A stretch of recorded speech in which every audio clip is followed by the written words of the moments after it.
ये उस ऐतिहासिक गाथा का वर्णन है जब भारत रत्न महामना पंडित मदन मोहन मालवीय जी ने सर्व विद्या की राजधानी BHU काशी हिंदू विश्वविद्यालय की नींव रखी थी।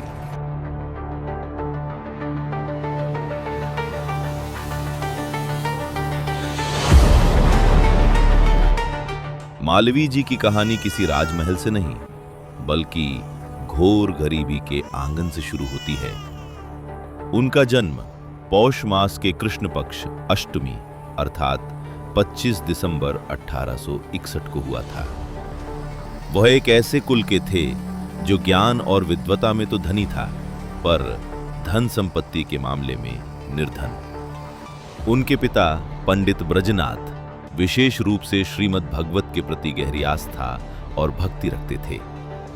उन्होंने कहा, सुनो मदन, धर्म केवल कर्मकांड नहीं है, ये समाज को एक सूत्र में पिरोने का कर्तव्य है। विद्या वो प्रकाश है जो दरिद्रता के अंधकार को मिटा देती है। नन्हे मदन ने इन शब्दों को आत्मसात कर लिया। उन्होंने अपने परिवार को किताबों के लिए संघर्ष करते देखा था। इसी कठिनाई ने उनके हृदय में एक संकल्प का बीज बोया। भारत में कोई भी छात्र गरीबी के कारण शिक्षा से वंचित नहीं रहना चाहिए। यहीं से जन्म हुआ महामना, उस महान आत्मा का।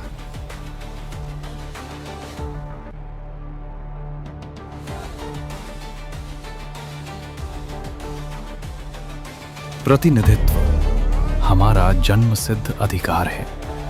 हम भीख नहीं मांग रहे, हम अपनी ही भूमि की परिषद में अपनी आवाज मांग रहे हैं।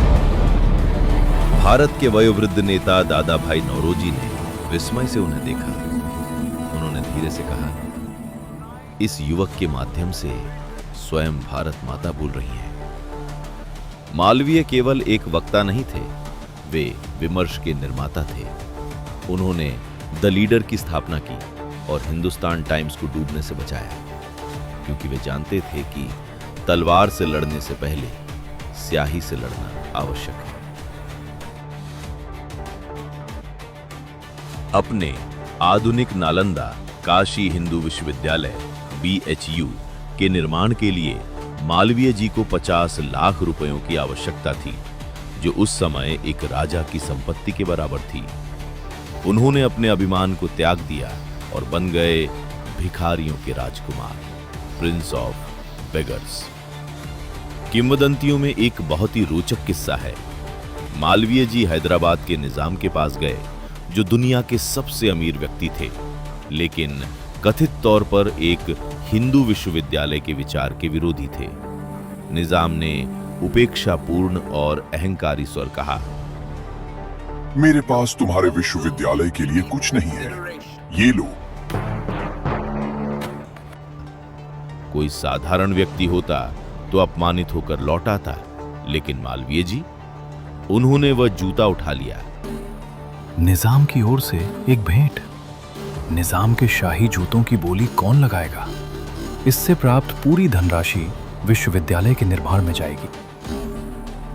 अपनी कंजूसी के लिए मशहूर निजाम यह देखकर दंग रह गए कि जिस विश्वविद्यालय को उन्होंने पैसे देने से मना किया था, उसी के लिए उनके जूतों की नीलामी हो रही है।